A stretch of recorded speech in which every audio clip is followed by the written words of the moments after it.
What's going on, fellow Colts fans? Welcome to the Blue Stable podcast. We are going live right now. We should be live on all platforms. We should be on YouTube, Facebook, Twitter, the whole 9 yards. We got it all for you guys. Welcome to the pilot show for our new series, Playing GM of the Indianapolis Colts. Tonight, our own Landon Oliver is going to be starting us off. And before we jump in, Marcus, this is going to be Landon's night, but how you feeling? How you think he's going to do? I'm feeling great. I'm excited to see what his mindset is for the Colts in the future if he was GM. So looking forward to seeing. He's a solid guy, with QB ability. So with the QB mindset, QB coach Landon. So let's see what he got. All right. Well, guys, before we get started, before we actually get started, Landon, do you have a few words before you put the GM hat on? Yeah, first of all, I'm just going to let y'all know this isn't real, so don't come attacking me like Chris Ballard. Don't run me out of town. This is just for fun. And I will say this, I tried to make this as realistic as possible. So, there's not a ton of movement, in the NFL on off seasons outside of free agency. There's, some signings here and there, but this isn't like the NBA where we're going to be trading future picks for blockbuster MVP players and all kinds of, the exciting stuff. I wanted to make this as realistic and as grounded as possible so it can kind of be a roadmap as to what we can kind of expect going into this season. So, without further ado, I'm excited, ready to get into it. All right, guys. Well, you already know the deal. Let's go ahead and get some likes up on this live. Make sure you comment down below. We got the comment section. Let's make sure we get that popping off. We're going to address some of those comments and possibly some questions that you guys may have after Landon is done. We'll go ahead and answer some questions that you guys may have. And make sure you hit that subscribe button on YouTube. Thank you for supporting the Blue Stable. Landon, let's play GM of the Indianapolis Colts, sir. You're up. All right. So first off, getting into this process, we need to know who are free agents, who are we losing this year, as far as, candidates that could be re-signed or we could let walk. So we've got a list here. It's actually a pretty decently long list of guys that are coming in for free agency. So, this isn't in order of importance. This is just order of how I found the guys. This is Yannick Ngakoue, defensive end, Matt Pryor, Brandon Faison, Tyquan Lewis, Ashton Doolin, Rodney McLeod, Ben Banagoo, Dennis Kelly, Paris Campbell, Armani Watts, Matt Hawk. It's Hawk, not Hack, in case anybody's wondering. Tony Brown, Chase McLaughlin, Bobby Okereke, Khalid Kareem, Christian Wilkerson, Byron Cowart, EJ Speed, and Dakota Shipley. So those are the upcoming free agents. Now it's time to determine, who do we want to bring back? Who do we want to let walk? As far as we're going into this, this point we're setting at around just a hair under 13 million in cap space. So I want to create some cap space. So we're going to go ahead and cut a few players, make a few moves, get ourselves a little more breathing room. Obviously, we're cutting Matt Ryan. Unfortunately, things did not work out this last season. And by doing that, it clears up $17.2 million in cap space. So that gives us a little bit more breathing room. Also, much to Mike's delight here, although I never like to see people lose their job, I'm hoping this guy catches on somewhere else. We're going to be releasing Mo Alley Cox. Yeah. See, I knew Mike was going to be excited about that. That saves us $2.9 million on the year. And then we make a trade. We're clearing some books. We're clearing some cap space by making a deal. So what we got going on here? Is it a big trade? Maybe, maybe not. It depends on the eye of the beholder. But I'm moving Kenny Moore. He's not a great fit for this defense that Gus Bradley likes to run. As much as I love Kenny and I appreciate his contributions, he's wanting a bigger deal than what he has. We've already seen kind of the holdout last year in camp. This is the last year on his deal, and he doesn't really fit with what we have going here moving forward. So let's move him, get him into a better situation for him, get us into a better situation. I'm trading him to the Chicago Bears, reuniting him with Matt Eberflus, who, obviously the defense he's familiar with. He shined in that role last year. They need some help along there, but it's for a 4th-round pick. So I know this is where we're going to start getting some comments like, how would you not trade Kenny for a first? He's worth a first. He's worth a second. Look, this is the NFL. This is, it's part of the deal. So players that might be valuable here or might be valuable to us as fans around the league, they're not quite as valuable, especially as they're aging, especially as he's in the last year of his deal. That plays a role in this as well. So either they're going to have to give him a pretty decent contract or he could possibly walk. So they're not going to be willing to give up enough. Luckily, I think Matt Eberflus and Ryan Poles will like what he brings to that team, will like what he brings to that defense. So we are able to net a 4th-rounder. Plus, this frees up an additional $8.1 million, pretty good chunk of change. So at this point right here, we were sitting at $13 million. Now we're setting right around a hair over $40 million just from those moves. That's pretty good breathing room. But now we have to make some re-signings. We got to get some of the guys we want back. As far as this first guy here, I was a little bit iffy. So I thought about letting him walk because I don't know what the contract is going to look like. But I think with his impact, the way that he loves the community here, he's bounced around a few places. I think he's looking for a home, and I think he loves Gus Bradley enough that he would be willing to take a cut, a small cut at least, enough to make it a manageable deal to where he can continue to play for Gus Bradley, finally find a home here for a few years in Indianapolis, and that's Yannick Ngakoue. The reason why I was so worried about this, though, is because to me, he kind of projects as more of a rotational guy, just a rotational pass rusher. You see the sack numbers and it can kind of be eye popping where you're like, there's only, a few guys in the league that have, the sack numbers he has since coming out. But if that's all you do and you don't maintain, because to me, pressures are much more important than sacks. Sacks are a very misleading stat. And granted, he led the Colts in pressure rate last year, but this team didn't pressure the quarterback a lot. They got a lot of sacks, but they weren't really great at generating pressures. And he's not great at generating his own pressures.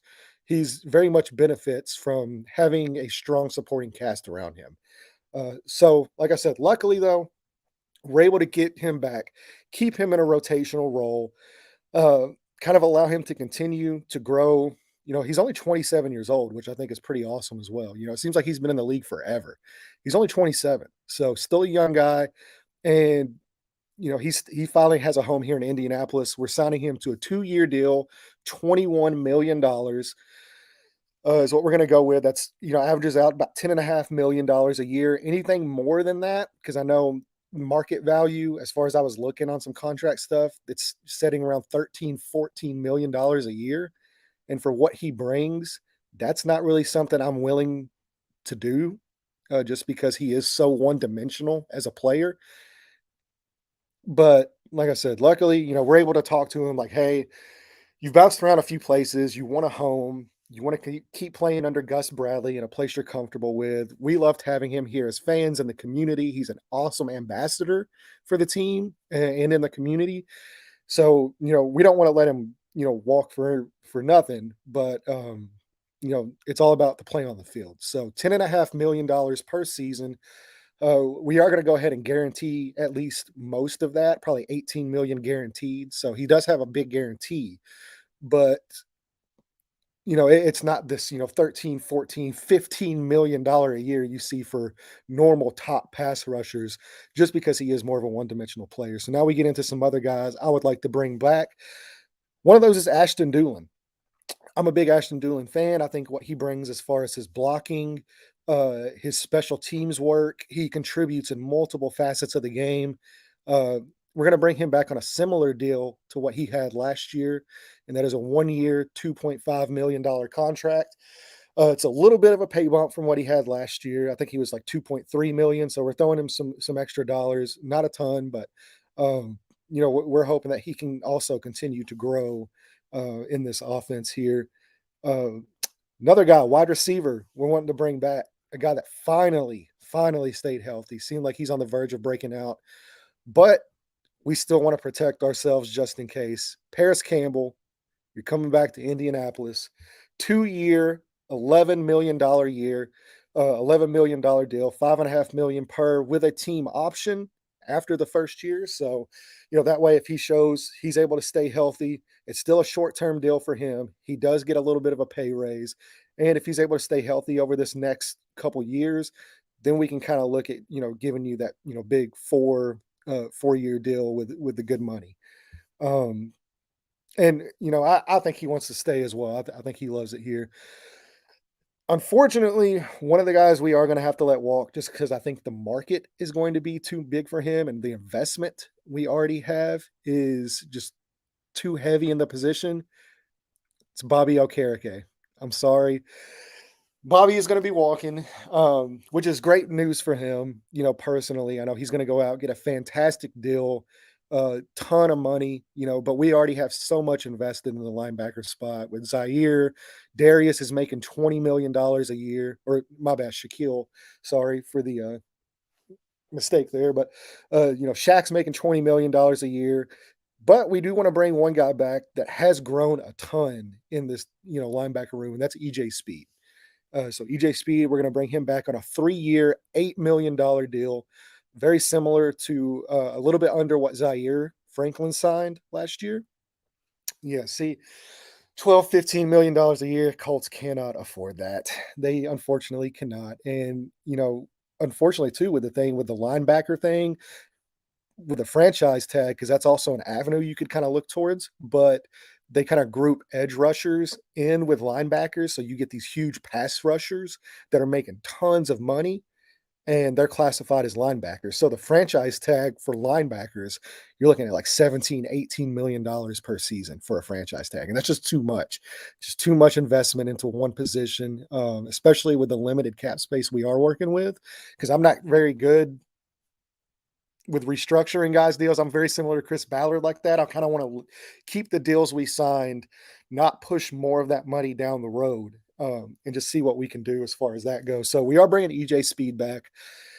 Another guy that I think has earned a job, and he's earned a contract here, and that's Chase McLaughlin. He played fantastic last year. I'm bringing him back on a 1-year, $1.5 million deal. See if he can prove it for another year, and then see, possibly if we are able to continue on and possibly re-sign him at the end of the season for maybe a longer deal. But we all know how kickers go. You could be great 1 year and just god awful. So I'm not willing to make a long-term investment, but he did earn a job, and it is a little bit of a pay bump for him as well compared to last year. So all in all, we got Yannick Ngakoue, 2 years, $21 million. Ashton Doolin, 1 year, $2.5 million. Paris Campbell, 2-year, $11 million. EJ Speed, 3-year, $8 million, and Chase McLaughlin, 1 year, $1.5 million. That leaves us with a whopping $18.6 million to go forward into free agency with. And that's the price of doing business in the NFL. So as you can see, we kept a few of the players, that performed admirably last season, and it took away half of our cap space to go into free agency with. So with that, at this point, I'm kind of looking for guys with high upside. Maybe they were, high picks at another place and it just didn't work out. We can bring them in here, see if our coaching is a little bit better, and, see if we can hit on some of these higher upside guys that maybe didn't work out at their previous stop. And they're going to be bargains in free agency. So, yeah, bargain Ben Ballard. You can call me bargain Ben Oliver. I'm going bargain shopping. First off, what we're going to do, we're going to sign Trayvon Mullen from Baltimore, guy that fits very well with what Chris Ballard looks for. 6'2", has the speed, has the length. He's going to be our guy to replace Brandon Faison. He's still only 25 years old. I looked at possibly bringing back Rock Ya-Sin, but I think his market was going to be too high for me the way he played last year. And plus two, I don't know if he's willing to come back here after you kind of shipped him off. You never know how guys might handle trades. it is a business, but at the same time, you can have some hurt feelings. So I wanted to move forward, get a little bit younger at the position there, because right now it is a barren position that we need some youth at. So, Trayvon Mullen, he hasn't necessarily worked out great in Baltimore, and he has all the physical tools. And then, I want to pair him with a guy like Ron Miles, who's one of the best secondary coaches in the entire NFL. See if we can hit some of that untapped potential. Another guy we're bringing over, worked with Gus Bradley in Las Vegas, and Colts fans, don't kill me for this. Cleveland Farrell, the former number 4 overall pick in the draft. We need some edge help, man. We do. And he has all the physical attributes to do it. He just, once again, he hasn't put it together and he hasn't played great. It's only a 1-year deal. We're doing a 1-year, $3.5 million deal, for him as a prove it deal. And it gives us a little bit more depth with some upside along that defensive line. Next guy, all right, this is the big spender here. Another guy that hasn't worked out, but does have some possible connections with Shane Steichen. He's been there the last few years with Shane, and that's Andre Dillard, the former first-round pick of the Philadelphia Eagles at offensive tackle. Obviously, he's another guy. He hasn't put it together, but the upside is there. I'm willing to take a shot on it. We're doing a 2-year, $7 million deal, very similar to what some of the other guys that, linemen last year signed, that they didn't necessarily pan out, at their other stops. They wanted kind of, a prove it deal. This is a prove it deal. And this is a prove it deal for him as well. So somebody can very easily come in and outbid us, but I'm just, this is just the Colts thing. So we're just assuming, hey, he wants, Shane Steichen wants him. We're working within the budget. We want to give him a prove it deal and a chance to come in, provide depth, also possibly start with a guy, like Bernard Ryman, have them kind of compete in camp to see who wins out that job and gives us a little bit more depth. Then another guy you guys might not know of, I'm bringing in here for the tight end room to be my Mo Alley Cox replacement, and that's Chris Manhertz. He's a tight end, played for Jacksonville, and what I'm looking for is a tight end because, I hear, Dalton Schultz, Mike Gesicki, all these guys. To me, we have the receiving tight end locked. I mean, Drew Ogletree's coming back. Who knows what he can provide, but Jelani Woods and Colin Granson, those are going to be your 2 receiving tight ends, especially Granson. He's your move tight end. So I think there's a path forward with both those guys as a receiving option, but what did we lack from the tight end spot last year? Blocking. I agree. So what didn't we get from the tight ends last year? And that's great blocking. Manhertz, to me, outside of maybe George Kittle and a couple other guys, he's one of the best blocking tight ends in the NFL. He's a guy that's not going to give you much in the passing game, but you can put him in on rundowns. He's still going to be enough of a threat that you have to respect him in the passing game, but he's not going to be, your move tight end. You're not sticking him in the slot and having him run routes. But I think he provides a fantastic value for a tight end, and especially for what the Colts need. So we're bringing him in on a 2-year, $6 million deal. That gives us $7.1 million remaining after free agency. So we made, some key value signings, had, swung for some upside on some guys that haven't worked out at their last stop. And really, we didn't want to push any more money into the future because you got to remember Matt Ryan's dead cap deal falls off at the end of this next season as well. So that's going to open up a good chunk of change. There should be a lot of money to play with coming into this next year, especially with possibly a quarterback, on a rookie deal. We'll see what happens in the draft here, which we'll get to here in a second. But I think this fills some pretty key needs for the Colts. Obviously, we have a DB, we have some defensive line help, we have some offensive tackle depth or starting, depending on how him and Ryman kind of shake it up with Dillard there in training camp. We're going to let those guys compete for the job. And On top of that, we also have some more blocking to bring in from the tight end perspective. Help us in the run game, help us in some pass blocking situations, which is something we struggled with last year. This leaves us with 7.1 million. You need 6.9 million generally to sign your rookie class. So that gives us right there on the money there, gives us about $200,000 after the draft. As far as undrafted free agents, we still have a chance to make some moves, make some cuts if we need to. And it gives us a little bit of breathing room to play with. But at this point, free agency's done. We've lost some guys, we kept some guys, we added some guys. It's nothing super exciting. I know it's not the big free agent signings. We're not going out there. And to me, this free agent class, it's not really that great. So if you're going to spend money on a class, this would probably not be the one to do it. You would probably kind of look towards next year, which is why I'm kind of playing it safe this year as far as, not pushing more money into the future, because next year's class is a lot better than this year's. And that would be the one that you would kind of want to swing for the fences on some high level guys in. So, this coming up year, we're just getting some guys that we think can help us win some ball games, play good football, giving guys a chance to, earn their jobs and improve in what I think is going to be a really strong coaching staff that we're putting together here. So now let's get into the draft. Now it's draft time. We're able to breathe a sigh of relief. It's finally here, moment we've all been waiting for. We have a full 7-round mock draft. And remember, we traded Kenny Moore for a 4th-round pick, freed up some cap space. So we have an extra 4th-round pick to play with here and get a guy. Am I going to move up to number 1?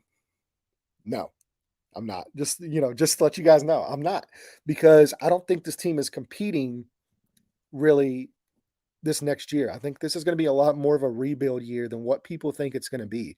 Everybody thinks, hey, we just add a good rookie quarterback and, we're right there, 9-10 wins. We can compete for the division.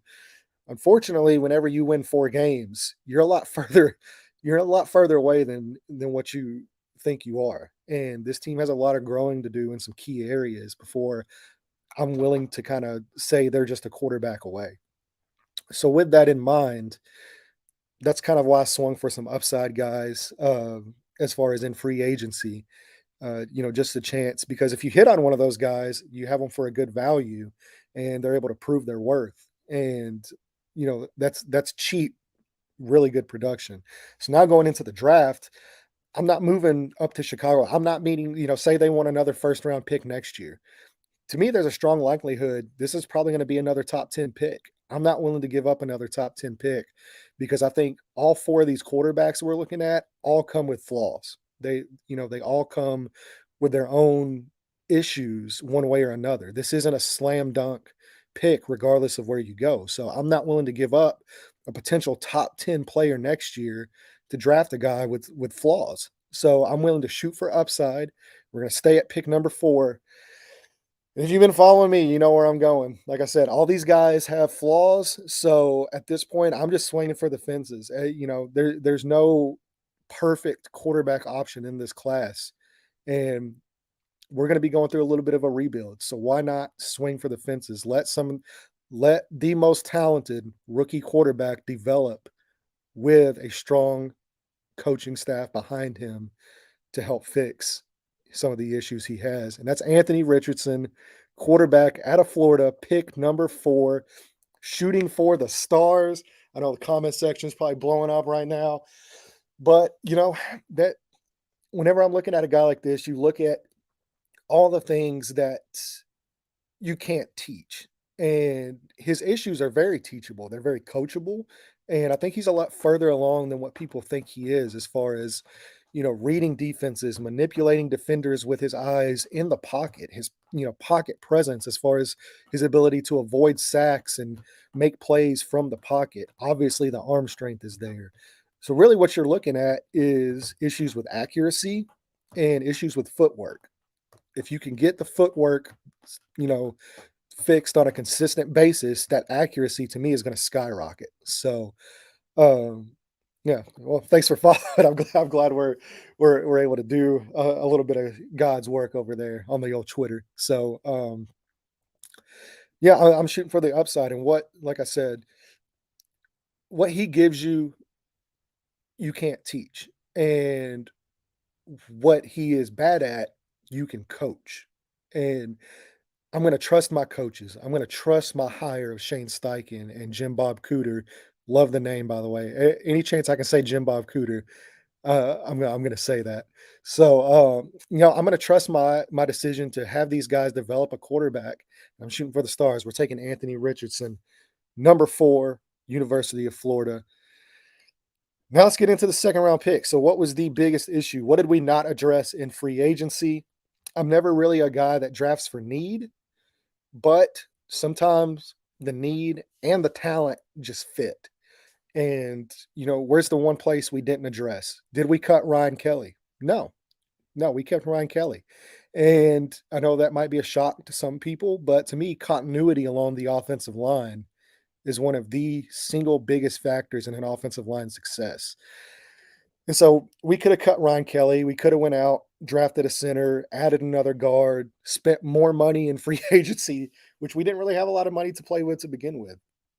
But I'm willing to give Ryan Kelly another year here to, hopefully get back on track. Let the continuity between Ryan Kelly, Quentin Nelson, possibly Bernard Ryman going into his second year, Braden Smith. All these guys have played at least one season together now. Most of these guys have played multiple seasons together. So I wanted to keep that offensive line intact as much as I possibly could. But where's the biggest hole? It's at guard. Is there a guard available here? We're picking at pick 35 that I think can step in day one. You have a guy on a rookie deal and provide you with fantastic production. Mike, you're going to love it. We're picking guard Steve Avila from TCU at pick number 35. He's a guy that I think can step in day one, dominate in the run game. I think he's perfect for the zone blocking scheme that Steichen wants to run. I think he just fits this offense phenomenally with his strengths, and I think he could be an impact player day one. The moment you put him in there, and now you have 2 guys along that offensive line on rookie deals. You have Ryan Kelly, who we can move on from next year if it doesn't work out, draft another guy. But, at this point, your offensive line, you hope it's set, at least, without the question marks of center going forward, as long as there's a rebound from Ryan Kelly, at least to just even average level of play. I think you have a really strong foundation along your offensive line to keep Anthony Richardson uptight or upright. And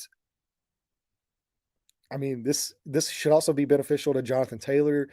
This should be beneficial to the whole offense because with a guy like Anthony Richardson, you want to showcase that arm talent. You want to let those guys go deep. Paris Campbell, Alec Pierce, Michael Pittman Jr., maybe some of the other guys we draft here in a few picks. You want to let those deep routes develop, and you're able to take those big shots and showcase that arm strength. And having some stability along that offensive line, we're able to do that. And this should help the running game, the passing game, everything. And I think he's a fantastic player. So now let's get into our third round pick.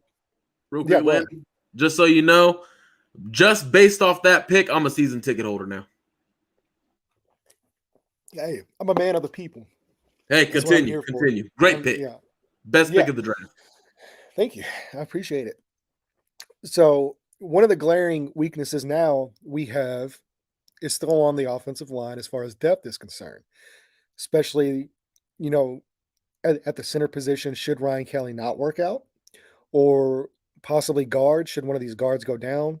Hopefully they don't, but we still need some depth along that offensive line. I think Will Fries did a really good job for us last year. He's a piece that you would like to have, but I still want to solidify that O-line, man. Look, it's the Chris Ballard thing, I guess, defensive line, offensive line.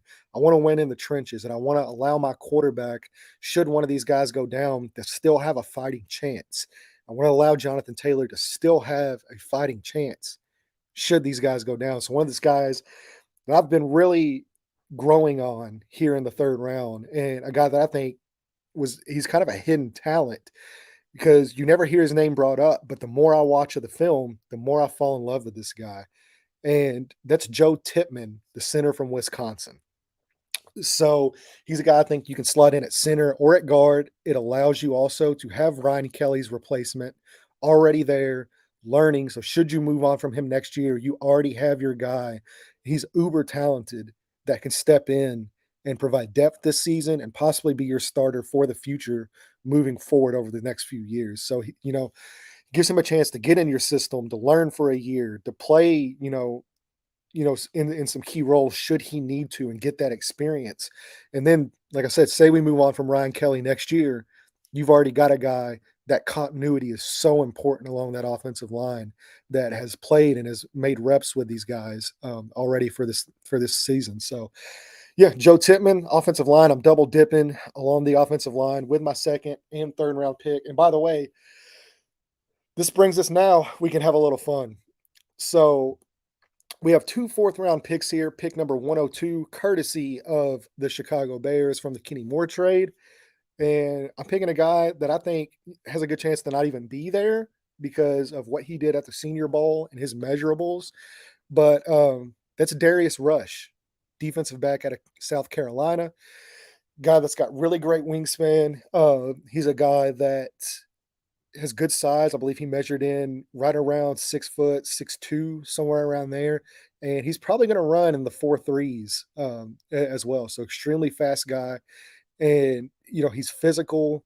He'll, his mentality that he plays with, he's a willing tackler. He always kind of wants to mix himself up. And this is a guy that's been climbing draft boards. I think before this process started, before the Senior Bowl, he was right around a 5th-round pick. So I think that did wonders for him, seeing how he performed against some of these wide receivers. And this is a really strong DB class. Most other years, a guy like Darius Rush, you're probably seeing him picked in the 2nd round, 3rd round. But because of this, this class of DBs, while it doesn't have that name value at the top, you don't have, your Sauce Gardners, at the very top of this class. I think the depth is fantastic. And to be able to land a player with the measurables, the experience, obviously a Senior Bowl guy like Darius Rush in the 4th round, we're ecstatic. And that gives us another young cornerback with good size and experience to grow, hopefully for another year here under Stephon Gilmore. And I think he's going to be a really good player. So we're getting Darius Rush. And then just a few picks later, 106. So we're getting back-to-back picks here pretty much. This is a guy too, physical freak of nature that just hasn't put it all together yet in college. And he's kind of struggled a little bit, but I'm trusting my coaches. I'm shooting for the stars. This is all about upside. You got to understand the NFL draft isn't about what you can do in year 1. It's about what you're doing in year 3, year 4, going forward. This is a guy, to me, one of the biggest freaks in this entire draft. And obviously, he's got a lot of stability around him because he played at Army. And that's Andre Carter II, coming in at pick number 106. Edge rusher. If you did not know, he does play edge, defensive end. The guy's just a freak of nature. Listing off some measurables here. Let me see if I can pull him up. I know he's around 6'6". So big guy, 263. And, that's what he kind of measured in as well. And there's a good chance that he goes to the combine and just blows the doors off the combine. So he might even rise after this combine. But since we're doing this pre-combine, he's still available to us at this point. So I went ahead, shot for the upside for another high-end pass rusher, hopefully here in a few years. And now we're going to be moving on to pick number 139 that we hold. And this is the ultimate Chris Ballard player here. Senior Bowl member, huge wingspan, multiple all-academic guy. We were down there. So, yeah, we got to see Carter up close. He really is a freak. Like, he's so huge. He's just a huge guy that moves just at an unbelievable level for his size. And if you can just kind of hone in that technique, have him, be taught that technique, I think the sky's the limit for this kid. So now getting into another player, phenomenal size, broke the record at the Senior Bowl for the longest wingspan a DB has ever measured in. That's music to Chris Ballard's ears. The guy is an all academic player, Senior Bowl player. The measurables are off the charts, and that's cornerback slash safety Julius Brents, DB out of Kansas State. I think he's a guy, to me, I would play him at cornerback at the next level and try my best to see if it works out. Worst case scenario, you can move him over to safety, but I'm trying him out at cornerback because I think the physical nature he plays with, like I said, with a few of these guys, these are all guys that have that mentality, that in your face mentality that the Colts have really been missing. Attacking people, being physical with guys, making your presence felt. That's what we kind of want to transition more to. We're done with the passive aggressive tweets and all this stuff. Yeah. I mean, he's a freak. So he's 6'4", has a wingspan of almost 80 inches, which is absurd. That's right around, like, I want to say that's close to almost 7 foot, like 6'10", 6'11". I mean, like, that's absurd. So and he's another guy. He's going to run really well. He's going to test really good at the combine. So I'm trying. If you don't catch a theme here, it's very much in the mold, because me and Ballard share a lot of similar philosophies. Physical freaks at the position, because if you can hone in that technique, then the sky's the limit, because you can't teach what these guys already have. There's nothing you can do about that, but you can teach technique and, have an experience and all that kind of stuff. So yeah, we're going with that. And then pick number 203, 6th round pick here. Our boy, friend of the show, speedster wide receiver Tyler Scott, coming in from the University of Cincinnati, wide receiver. And this is another guy that, he's gonna demolish the combine. He might be the fastest player at the combine. It's gonna be between him and Trey Tucker, his teammate from Cincinnati. So reuniting him with Alec Pierce, one of his good friends. We had him on the show. If you haven't caught the interview, by the way, with Trey Tucker, with Trey Tucker or with Tyler Scott, I definitely recommend you go watch that. He's a phenomenal guy, great player. And he's a guy too he's growing into his role. I think some of the things we talked with him about too, that, his nuanced route running, his ability to create separation, the ability to go deep and take the top off of defenses. This is going to pair well with our quarterback with a rocket arm and our offensive line now that we've kind of solidified a little bit through free agency and the draft. So this is going to give him a shot to really impact, not only the offense, but he's a phenomenal special teams player as well. So, yeah, I'm a big fan of Tyler. I'm super excited. I was glad we were able to have him on here. And yeah, he's coming to Indianapolis. He doesn't have to go far after the combine. He can just rent a hotel and chill for about a month. So, yeah, Tyler, welcome to Indianapolis. And now we're going to shoot once again for the stars here with our last pick of the draft. Obviously, this, I never want to say a pick's a throwaway pick, but this pick obviously isn't, because every pick's important. No one pick is more important than the other, except maybe when you're picking 4 overall. But,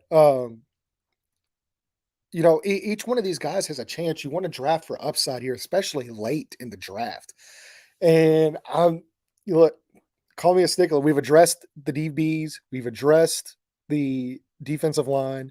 We've addressed the quarterback. We addressed the wide receiver. I'm going back to the well in offensive linemen. I am, because whatever happened last year, I don't ever want to see that again. And especially making the investment for protection around our young quarterback. I'm not making the same mistakes that we saw with Andrew Luck the last time we picked a quarterback top 5. I'm not doing that again. So if it means I have to invest 3 or 4 picks every single year until we get studs along that offensive line, I'm doing it. And this is a guy that has the upside. He just, he's a little bit of a sleeper pick, but he hasn't necessarily developed. He's not as athletic as some of the other tackles, but I think there's a really strong chance for growth. And with your 7th round pick here, I'm picking Carter Warren, offensive tackle at a Pitt University. And, big dude, behemoth of a guy.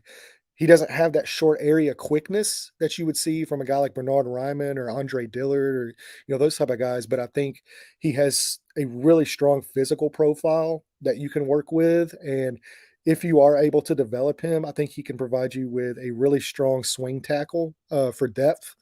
And yeah, if you're able to take shots on guys like that late, I'm willing to do that. So just to go over our draft again, Anthony Richardson, 4 overall. Steve Avila, guard, TCU, 35. 79, Joe Tippmann, center, Wisconsin. Pick 102 from Chicago, Darius Rush, defensive back, South Carolina. Pick 106, Andre Carter II, edge from Army. 139, Julius Brents, DB, Kansas State. 203, Tyler Scott, wide receiver, Cincinnati. 237, Carter Warren, offensive tackle, Pitt. And that gives us a really strong foundation moving forward along with free agency. We brought some of our key guys back. We signed some upside for some, really good deals there in free agency. And then we shot for the moon in the draft, So yeah, we're going to take our lumps next year. It is what it is. That's the benefit of winning 4 games. You're not as far along as what you thought you were. So that's why it was kind of key for me not to move any of those high picks for next season and kind of shoot for the stars there. So hope you guys enjoyed that draft. But yeah, let's I'm open to take any questions now. I know you guys have been waiting. Go ahead. All right, and let shoot me Let me know what you think. Let me turn into Kevin Bowen. All right, so and Kevin Bowen, friend of the pod as well. So Landon, you didn't address running back. You know how Kevin Bowen would address Ballard with the wide receiver thing. I'm a turn. You didn't address running back. Running back could look a little sketchy behind Jonathan Taylor. There wasn't any movement in free agency. Wasn't no picks in the draft. What is your confidence level behind Jonathan Taylor? Well, one, I'm supremely confident in Jonathan Taylor. I don't think that's even a question. I think he's one of the best players in football when he's healthy. But then outside of that, I mean, did we not just see what Zach Moss brought to the table at the end of last year? Super strong runner. He's going to be here as well. And then, this is a really good running back class as well. I think you can get some really good value for undrafted free agents. And then on top of that, there's going to be some guys that get cut after training camp that are going to be there. And like I said, we left ourselves a little bit of wiggle room should we need to create some space. We didn't push any deals into the future in free agency, but there's going to be guys available that get cut that aren't available in free agency right now. So we could even possibly look at adding on to that. But I think Jonathan Taylor, Zach Moss, and obviously Jordan Wilkinson's always a guy you can bring back. He's very familiar. And then on top of that, you even have guys like Boston Scott, who's played under Shane Steichen there for Philadelphia. He could be available. I just think that with the way the running back position is and us already having 2 solid options, that's not really something that I wanted to, I really wanted to solidify the draft with impact positions. And what that is, quarterback, offensive line, defensive line, wide receivers, DBs. These are all super impactful positions along the field. And we already have an MVP caliber running back and to me, a really strong backup. So I'm willing to look in undrafted free agency or possibly sign a guy after training camp once the cuts happen. But I didn't really want to waste capital on that. Quick question. Marcus, You mentioned Ryan Kelly staying another year. And then before you said that, you mentioned how the Colts are not going to probably have the best season after they just come up a 4-win season. So is keeping Ryan Kelly the only reason moving over to next year's draft, you have a higher chance of getting the person you might want? It really, to me, Ryan Kelly wasn't as bad on film. And I think he improved as the numbers went or as the season went along. So I think he's still a really good leader in that locker room. I think he can help a young quarterback a lot because of his experience. And that was kind of something that I kind of thought about as well with Anthony Richardson, the understanding of, setting those protections and kind of the little things. He's a very experienced and very smart player. So, I think keeping him for another season at least. Well, to be fair, if I was actually a GM, I wouldn't be this transparent either. I'm not gonna I'm not gonna do a podcast to tell everybody what I'm gonna do. But and that's really what I should have done on here. I should have gone on and said, "Hey, you guys will just have to wait and see." I should have just gave very cookie cutter statements. But when it comes to Ryan, I think he's earned at least another year. The work that he's put in since he's been here, after one kind of up and down season, and we obviously know the last few games there, the offensive line. Like I said, continuity is so important along that offensive line. And we saw last year what happened whenever you inserted two brand new starters into that offensive line. So you're able to, one, keep some of that continuity, add a talented guy to start at that right guard spot. But then we still address the center position. So let's not forget that. We addressed that center position there in the third round to where we can groom somebody under Ryan Kelly and with the new offensive line coach. Roy Istvan. Whenever that announcement gets dropped any day now, we're able to have that young center groomed and ready to take over whenever it is time to officially move on. So I have another question. It may be a little bit more controversial, but the decision to not bring back Matt Pryor, what led into that? Well, really, when you look at the film last season, Mike, that's all I got to say about that. Whenever you watch the games, you guys are seeing what we see as well. So I think it was best for both parties to move on. But Landon, he had a good rep against Frank Clark. Like, how could you just forget about that play and just because he was let down, you're gonna punish him for trying? Yeah, I am. Because you see, Mike, when you look at the film and you're able to watch the games, what you're able to see is not fun. So we're moving on from Matt Pryor. Yeah, I could have swore I seen Pryor, just standing there on a few plays and letting the people just walk past the PSA. I figured it would be a controversial issue that needed to be tackled. Another thing, I don't know if you mentioned Rodney McLeod or not. If you had anything doing with him, I think he's contemplating. Yeah. So he's a free agent. We appreciate what Rodney gave us last year. I think it was absolutely fantastic. One of the best players in the secondary. And I know if he does not retire, I don't want him to spend his last legs on a team like he did this last season on a 4-win team. He deserves more. He deserves to compete for a championship, to help a team win a Super Bowl. And so I'm giving him that opportunity. It's nothing, if he's dead set on coming back, I would love to have Rodney back. I mean, I would love it. He's a fantastic player, fantastic leader, everything you want out of a player. I can't speak better things on a guy than I can speak about Rodney McLeod. But, I think for where he's at in his career and what he wants to accomplish, should he decide to continue for one more season or a couple more seasons, I want to give him the opportunity to chase a title. He deserves that. Before we hop in, I think I have maybe one more question for you, Landon. Mm-hmm. At the time Kylan Granson was drafted, he was Frank Reich's choice. That was a Frank Reich draft pick. Frank Reich is no longer here.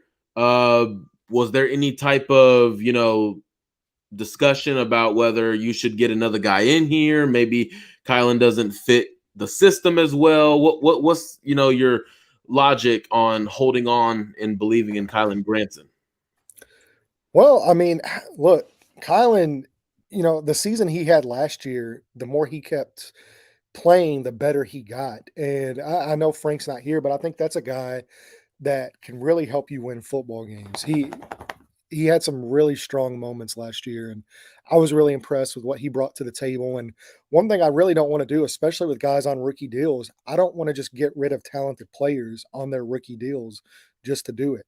And let's not forget, we drafted 2 really strong tight ends last season, which one of the guys, obviously the unfortunate injury to Ogletree. I said Alec Ogletree. He played for the Rams years and years ago, but unfortunately that didn't happen. But I think he has a lot that he can bring to the table as well. Obviously, the guy that we're looking to step forward and to have a big role on this offense is Jelani Woods. So we're still able to, we made the signing of we made the signing there of Chris Manhertz to bring in more veteran leadership, to bring in really strong blocking. And hopefully too, he can also help some of these younger guys grow as blockers as well. He's a guy, he's been around for a while. I believe he's 30, going on 31 years old. So he's a vet that's played a lot of really good football.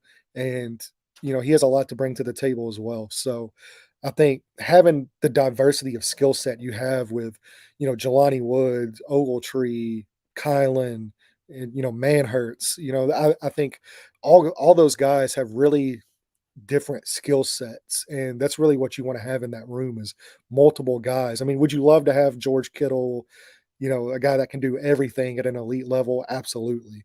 But there's only so many of those guys. And really there's only a couple of them in the league. So, at that point, you never want to cut talented players on their rookie deals just to do it.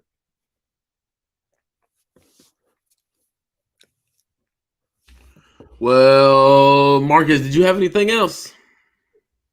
Not that I can think of. I tried to see if they had a few questions in the chat. There's one of them that just popped up. Who is going to be the quarterback coach for Anthony Richardson? That is yet to be determined. I don't know. I don't know who they've got their eye on, honestly. I'll be interested to see, though. That and the offensive line coach are the 2 hires that I'm really waiting to see, which there's a strong indication on what route they're going with offensive line wise. But we really haven't heard much about the quarterback coach situation. So I'm going to be curious to see where they go with that.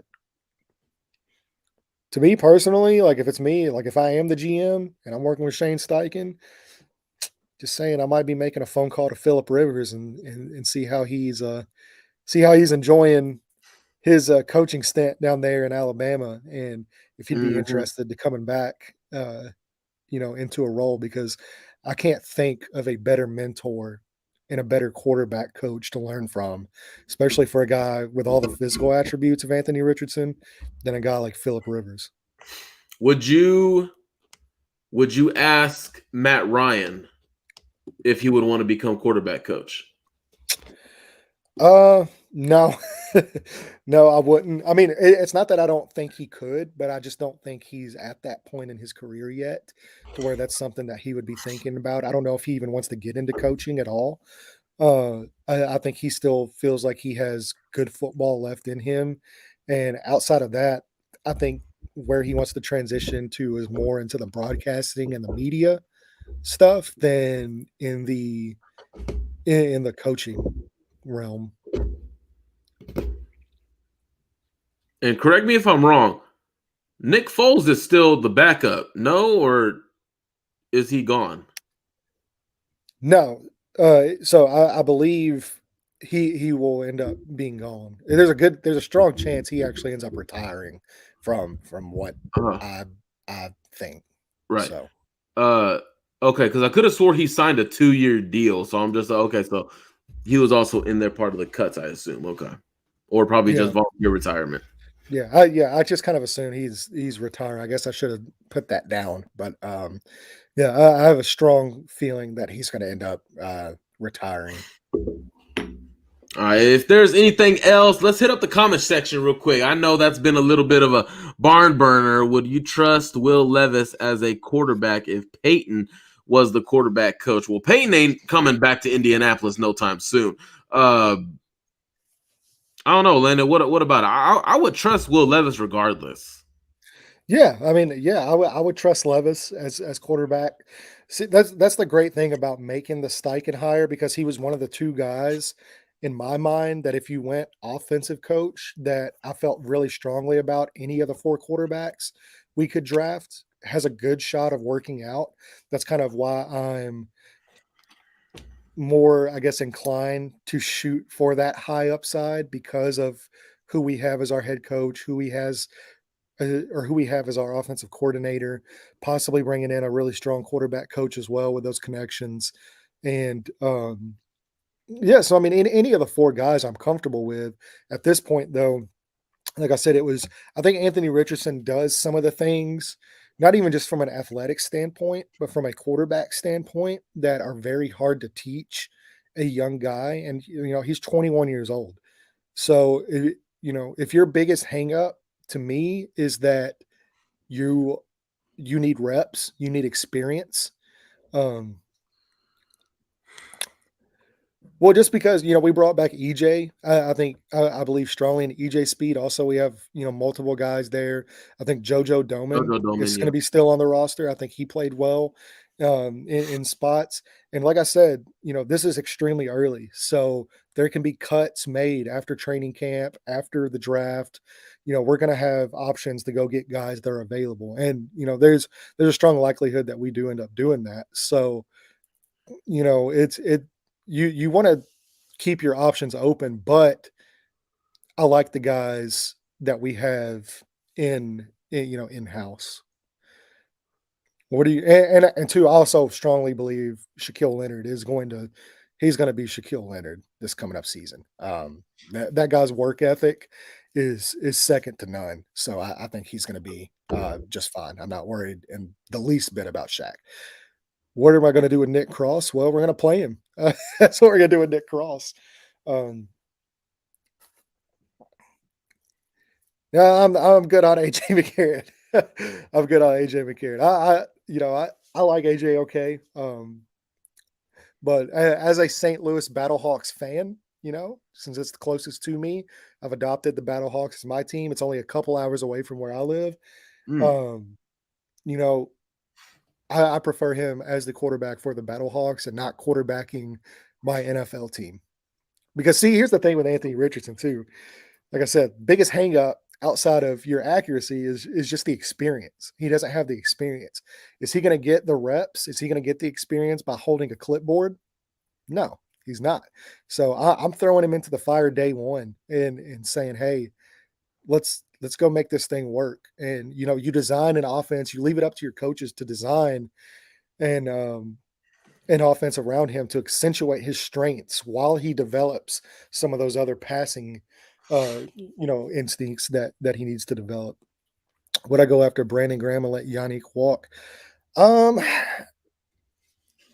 it's possible, I guess, but I think with Yannick's familiarity in the Gus Bradley system, what he brings to the table, because you bring a guy in, that's kind of the thing with free agency that a lot of guys don't understand is, you bring guys in free agency, and unless they've worked with that coach at a previous stop, then there's learning a new defense. They're already in a new city, trying to get a new house and move and uproot their entire life and their families, and then you're going to add a new playbook on top of that. It's going to take time to grow. Whereas um, Yannick, um, he's a guy that he already has that familiarity, and the more continuity I'm able to have within a unit and within a roster, to me, that breeds better success.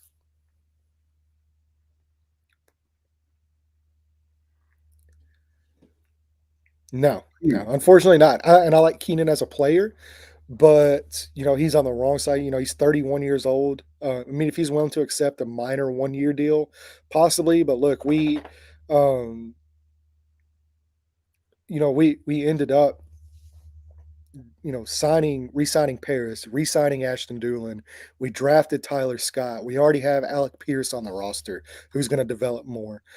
So and then on top of that, you add in some of the other guys, like Mike Strawn, another year of development for him. He's dealt with some injury stuff, so we'll see what happens with him. But I really like the four or five deep wide receivers we would have at that point. I love the Tyler Scott draft pick. I'm a big fan. I don't Mark, understand look why we forward to keep more not story getting. times. Yes, looking forward to that for sure. And by the way, guys, it'll be coming soon. I'll just tell you that. And by the way, an update on that stuff. The graphic did say we'll be having Braden Willis, tight end from Oklahoma, and Quentin Johnston, wide receiver from TCU. We've unfortunately had to reschedule those. They are busy prospects, especially Quentin. We've had to reschedule about 3 times already because teams want to have interviews. They want to talk to him. They want to get to know him. So we're looking at post combine, which should open up time a little bit more because obviously training for the combine has been busy, but those 2 interviews are still coming. Tyler Scott will be up here in the next 24 hours or so. Just wanted to give you all a quick update on that. But yes, after you watch that, you're gonna understand why we like that Tyler Scott pick. Yeah. So to answer the Ryan Kelly thing, which really it just kind of goes back to what I was saying earlier. I think continuity along the offensive line is a big thing in the success of an offensive line, and not only that, but I think his ability to help the young quarterback with the protection calls, getting him up to speed, having that veteran there that's able to handle those responsibilities and let him kind of grow because you don't want to, just throw the young guy into the fire as far as everything goes. You still want to have some help, should he need it. So I think um, having a rookie center and a rookie quarterback, it's going to be tough, man. That's really tough for the offensive line and for the quarterback. So this gives the younger center we have, like I said, time to develop. Gives him a year into the system. He's able to kind of catch up on his own terms, and then the quarterback pick it provides one really strong protection because it keeps that continuity with Ryman, Nelson, Kelly, Smith.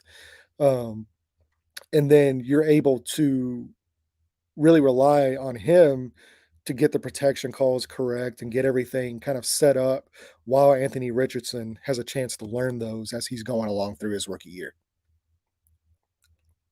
If we draft Scott and re-sign Paris, what do you think about the triple reverse? Um, I don't know if I'd ever run it, but it sure would be fun. I mean, I'd probably try it Right. out I in was about to practice a be few like, don't times. call it. Yeah, I have to say I tried out in practice a few times, but it would have to be a very, very, very specific game situation for me to ever do it. But And very well executed up front. yeah, yeah, that could be something for sure though. But I like the creativity. I like where you're going with that question. It's creative. We got anything else, Marcus? No, not at the moment. I don't see anything. Okay. Hey, well, shout out to everybody who's tuned in, who's commented, asked a question.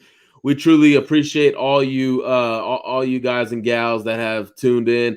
Landon had a very interesting plan in upgrading the roster. I was expecting it to be a little bit more cutthroat, but knowing Landon and how precise he is with his football analysis, it is a total Landon Oliver episode of playing GM of the Indianapolis Colts. So if we don't have any more questions from the chat, Landon, any closing remarks as this pilot episode of playing GM of the Indianapolis Colts comes to an end? Yeah, just I mean, it was really fun. I really enjoyed doing this, and like I said, it's super early in the process. So the combine hasn't even happened yet. So before you go kill me for some of these draft picks, before you hop on, throwing bricks and attacking me, just know that we're still very early on in this process, and there's a lot. And I promise you, there's a lot that's going to change as we kind of creep towards the NFL draft. And I Austin, you mean, got one more? Okay, what's up? And when you talk about change, here's one more question that I had for you. When looking at your draft, because I took notes here, one prospect that I do not expect to be available at the time you drafted him was Julius Brents from Kansas State. You think he creeps up? You think he fires up draft boards?